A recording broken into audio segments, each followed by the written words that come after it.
Ms. Loan Thomas, Permanent Secretary in the Ministry of National Security, Ms. Michelle Forbes, Director of the National Emergency Management Organization, NEMO, Mrs. Simone Joseph Oliver, Assistant Director of the E-Government Unit in the Information Technology Services Division, Mr. Richard Swale, Consultant with the International Telecommunications Union, Mr. Fidel Mansour, representing the World Food Programme, heads of departments, senior civil servants, members of the private sector, service clubs, NGOs, ladies and gentlemen, members of the media, a pleasant good morning.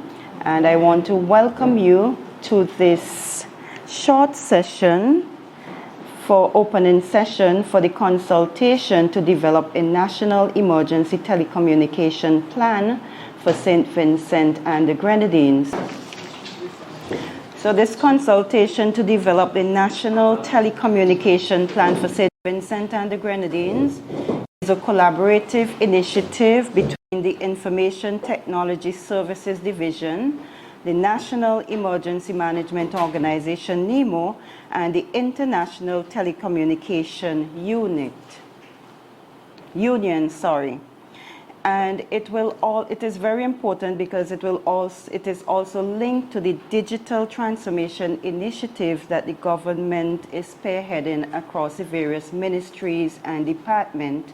And the ITSD unit or division is the one that is out front as it relates to this consultation and the development of the plan. So I will call on Mrs. Simone Joseph Oliver, Assistant Director of the E-Government Unit in the Information Technology Services Division, to bring us some opening remarks. Thank you, Ms. Peters. Good morning, everyone. Good morning. So early in this year, I think it was around March, April, I attended a workshop in Barbados, and during a presentation, we had to do a presentation about the legal and regulatory environment in St. Vincent and the Grenadines. And I remember the Attorney General was there, and we were thinking, what are some of the things that we really need to let the workshop know about where we are and what we would really like to have. And after I finished the presentation, stating some of the help that we want based on the weaknesses that we had in our regulatory and legal environment, strategies and policies, I remember the representative for ITA in the Caribbean said after that St. Vincent and the Grenadines is not really asking them for assistance. And I said to myself, I wonder if this man really know what he just said. Because it was on that premise I came back home and I started to think, what can we ask these people for, or this entity I should say for? And we started doing internally our little, research. What is it we really need? Because when we look at the project, the digital transformation project, a lot of the areas were being covered or were in plan to be covered and addressed. And then I started thinking what sort of policies and strategies that we really do not have that this project is not covering. And I remember speaking with Ms. Forbes about the disaster management plan and if it really covered enough about our telecoms infrastructure. And she mentioned to me that it does really have a lot. But when I really thought about it, I'm like, we are thinking of doing a digital transformation project for the country. We are thinking of putting services online so that our citizens as well as visitors could work or could access our services online and be a bit more efficient. We could get services that you will be able to use online and for whatever needs you want. Of course, it takes a process. It takes a while. It doesn't happen all of a sudden. But we were thinking, why are we having all these things online? At the end of the day, they're going to rest or they're going to rely on a foundation that we have, which is our telecoms infrastructure. But yet we do not have a proper plan and strategy nationally that is in place in case there is an emergency or whether or not there are disasters. We know that our country is prone to disasters, natural disasters, that is, during half of the year. Fortunately, and we should say thank God, we didn't have a lot to worry about this year so far, and let's just keep our prayers going so that nothing bad turns out for the rest of the year or even in the future. But it begs me to think, how do we go about having our telecoms infrastructure secure in the event that there's a natural disaster, not even a natural disaster only, but it could be, some emergency that comes up. When we started collaborating with the International Telecommunications, or I should say liaising with them and telling them, okay, this is where we want you to assist us. We do not have any money, but we would like you to assist us to develop a national emergency telecoms plan.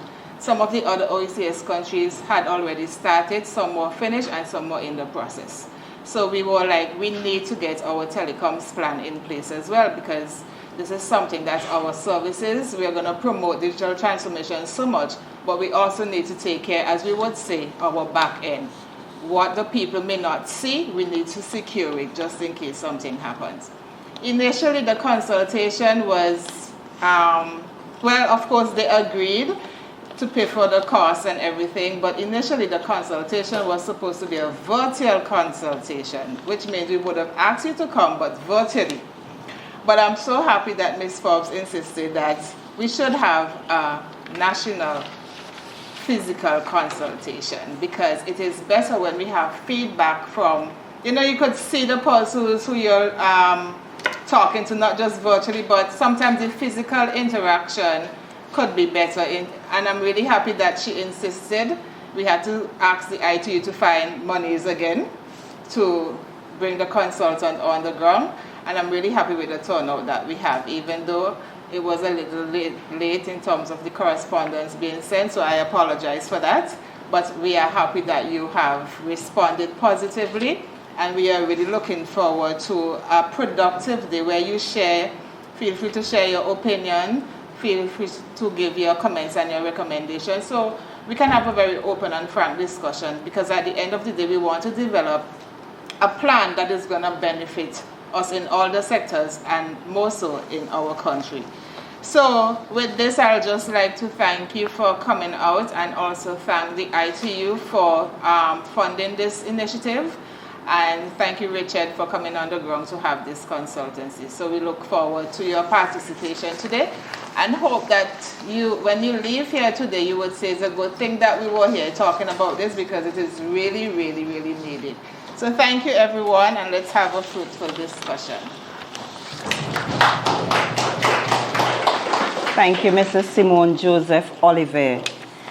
So this consultation to develop the National Telecommunication Plan for St. Vincent and the Grenadines is very important to the National Emergency Management Organization, because you know that in order for us to be able to help the people of St. Vincent and the Grenadines to respond, to prepare and to respond and recover from disasters in the shortest possible time, we have to have good means of communicating so that we can coordinate the process, because as you know, NEMO is a coordinating agency.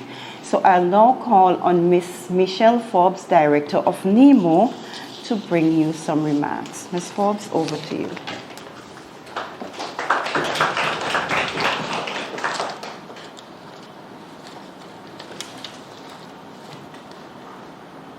Thank you very much, Ms. Peters. Ms. Luan Thomas, Permanent Secretary in the Ministry of National Security. Mrs. Simone Oliver, Assistant Director of the ITSD. Heads of Department, I see Head of WFP locally, our ham radio clubs, our persons from the telecoms unit in the various ministries, various departments, the media, and Richard, I know you're happy to be here in St. Vincent, escaping the cold from the UK. So I want to welcome everyone here today. And as Mrs. Oliver spoke earlier on, and I go back to when we got the first call from Mr. Jackson, I know he's not here, the Director General of Finance and Planning, on the opportunity to have this engagement. these funds channeled to St. Vincent and the Grenadines, and of course we said yes. Not yes because there was free money coming to us, but yes because it was part of our national work program, our country work program for St. Vincent and the Grenadines. And I see persons in the room here today who have been the backbone of some of our emergency communications network here in St. Vincent. It is not a new topic for us. And if you throw away minds back, way back when Mr. Diriggs, over 20 years, I think, to some of the first emergency telecommunications plan we had. Yes, we had a plan before. Yes, we have a plan that is quite outdated. And we had the old telecoms department then working with NEMO. We had persons like Frederick, Miss Frederick back then, when we had the Zinni Frederick. Andre, we had Andre taking over, we had Mr. Diriggs. Joe, this is long before your time, right? So we had these persons really in the trenches working with us in terms of developing our emergency communication network in St. Vincent and the Grenadines. And when we were looking at it in that context, we focused a lot on the radio telecoms back in those days. But now we have to broaden our horizon in terms of our information technology age that we're in. But what has happened over the last 3 years, it is not lost. We have not just sat there apart from working on the plans and ensuring that everything has been going well for us here at NEMO. Our government has spent significant sums, millions of dollars, to invest in our emergency telecommunications network here in St. Vincent and Grenadines. Under the Regional Disaster Vulnerability Reduction Project, we would have spent about 5 million EC dollars on the emergency communication network in ensuring our emergency communications and our interoperability between our key agencies of government and of course the utilities. And I think the utilities utilize the network more than we do now, VINLEC and CWSA. I'm sure they will attest to that. But we have been working with all of the entities in St. Vincent and the Grenadines, and especially the police, because the backup of our emergency communication network PS sits in the Kittels police station, if you don't know. And we have that kind of backup with the police. Unfortunately though, and I know we have the media here today, we have been having some setbacks. We have installed several towers throughout St. Vincent and the Grenadines, and despite these towers and these units are located at quite a bit distance, people are still going and vandalize and stealing the batteries. And our provider, who is True Line, they have had to taken quite a hit over the last 2 years under this emergency communications network that we have installed. And I really want to make an appeal to persons who are doing this kind of work and stealing those batteries. You are interfering with the national security of the country. It's a national security issue. When you take out the batteries, it means that the country cannot communicate. The security forces will have challenges if you destroy the network, and we have some gaps in the network. And I really want to make an appeal to those persons who are taking those batteries, whether to go to do their disco music or whatever, because these are some sizable batteries, right? As a country, we are investing on the emergency communications network, our digital transformation system, and our infrastructure in general. And therefore, we must have emergency plans, emergency telecommunications plans, to ensure investments are protected, and that's why we are here today. So when the ITU and with the Director of General of Finance and Simone contacted us, and I said to Joanne, yes, we are going to do it. We have to ensure that this plan go beyond NEMO also. Beyond NEMO, and I say because there are many technical aspects that even my knowledge, I would not have that knowledge at all of the entities here today, whether it's the NTRC, whether it's the other companies that telecom providers engage in. We need to have your buy-in and your contributions towards this development of this plan. We cannot develop this plan without legislative changes. And I'm saying this to Simone because we have had some challenges, especially in our emergency communications. Gone are the days when we have an early warning, whether it's from the Met Office, whether it's from NEMO, that we have to say to a provider, can we have this being disseminated by you? By law, we should have the authority to disseminate this information across all platforms, whichever platforms exist in the country. And our telecommunication laws have to change if we are going to talk about early warning and getting the information to the public at the right time, right location, everything. And I really want to make this appeal to ITSD and the NTRC and all of those players involved, because many persons think it's just us alone, but the law does not allow us to do certain things. We do it by gentleman's agreement, and that cannot work. Because at the end of the day, when the information is not received, it's NEMO did not send out the information without us having that legal teeth, right? And we focus on a bit on different hazards. We see the cyber threats that we have been having. We are seeing more frequent earthquakes. And it only takes one earthquake to knock out our emergency telecommunication system. We can speak as much as we want. That takes out our system, and we operate in blind. And I really want us to really put our heads together over this day, the next few hours, and really work on the aspects of the plan that we see that is really critical for St. Vincent and the Grenadines, and of course how we're going to deliver this plan at the end. Richard, I want to thank you for coming. I know I can be a bit firm and maybe too firm sometimes in insisting that the consultation had to be face-to-face. Come on.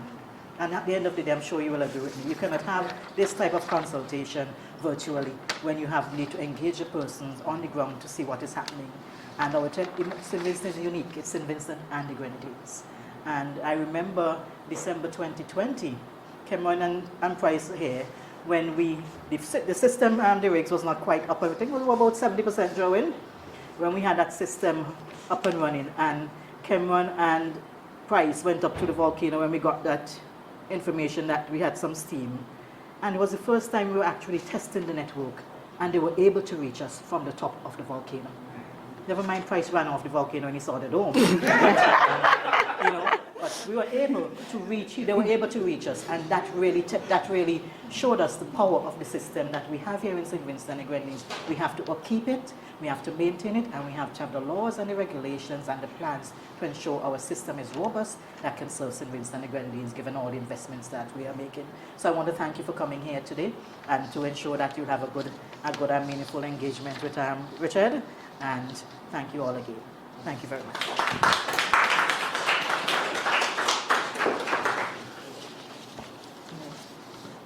Thank you very much, Ms. Forbes, for those brief remarks. Now, the development of the St. Vincent and the Grenadines National Emergency Telecommunication Plan is being led by the International Telecommunication Union. And the consultant on this is Mr. Richard Swale. And Mr. Swale is no stranger to St. Vincent and the Grenadines. He's very experienced. He has more than 40 years experience in the telecommunication industry, largely based at BT's Research and Development Laboratories, where he led the BT's Group first network trials of voice over IP technology. He joined Cable and Wireless in 2014 and led the fixed voice and signaling network modernization program across the Caribbean region, including the upgrade to the St. Vincent and the Grenadines core voice network and the implementation of mobile network portability. In 2017, he led the core network restoration program in the BVI following the impact of Hurricanes Irma and Maria. He is currently consulting on network emergency telecommunication planning for the International Telecommunication Union. So we can see that he came very much so well experienced. So I'll now invite Mr. Richard Swale to bring us some brief remarks. Mr. Swale, over to you.